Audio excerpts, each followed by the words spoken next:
اگر کسی پریشان حال کو آپ دیکھتے ہیں یا راستے میں آپ چل رہے تھے اور کسی کا ایکسیڈنٹ آپ نے دیکھا ہو، بھیانک ایکسیڈنٹ،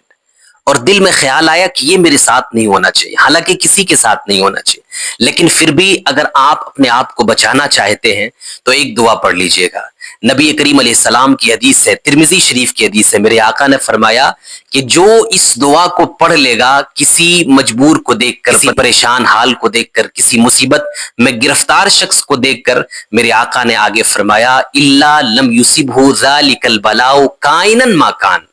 نبی کریم نے فرمایا کہ اب جیسی بھی مصیبت ہو، دعا پڑھنے والے کو وہ مصیبت نہیں پہنچے گی، یعنی سامنے والا جیسا بھی مریض ہو، سامنے والا جس طرح کی بھی پریشانی میں مبتلا ہو، اگر اس کو دیکھ کر آپ نے یہ دعا پڑھ لیا تو میرے کریم آقا نے فرمایا کہ وہ پریشانی اب آپ کو نہیں ہوگی۔ اب وہ دعا سن لیجیے آپ، الحمدللہ الذی عافانی مما ابتلاک بہ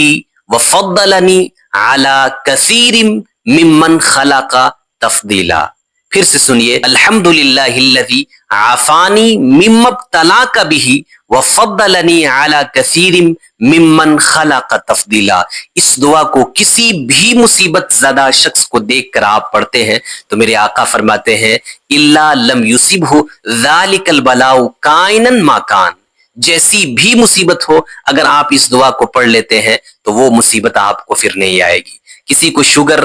پیشنٹ آپ نے دیکھا، کسی کو ہارٹ پیشنٹ آپ نے دیکھا، یا بڑی سی بڑی مہلک بیماری کو دیکھ کر آپ نے، کینسر کو دیکھ کر یہ دعا پڑھ لیا تو امید ہے، بلکہ اللہ کی ذات سے ہمیں یقین ہے، ہمارے آقا صلی اللہ علیہ وسلم فرماتے ہیں کہ وہ اب بیماری آپ کو نہیں ہوگی۔ دنیا کی کوئی بھی بلا ہو، اس بلا کو، مصیبت کو دیکھ کے آپ پڑھتے ہیں تو وہ مصیبت آپ کو نہیں پہنچے گی۔ اس میں خیال آپ کو رکھنا ہے کہ جس کو دیکھ کے آپ پڑھ رہے ہیں اگر وہ سامنے ہے تو آہستہ پڑھیں تاکہ اس کو تکلیف نہ ہو۔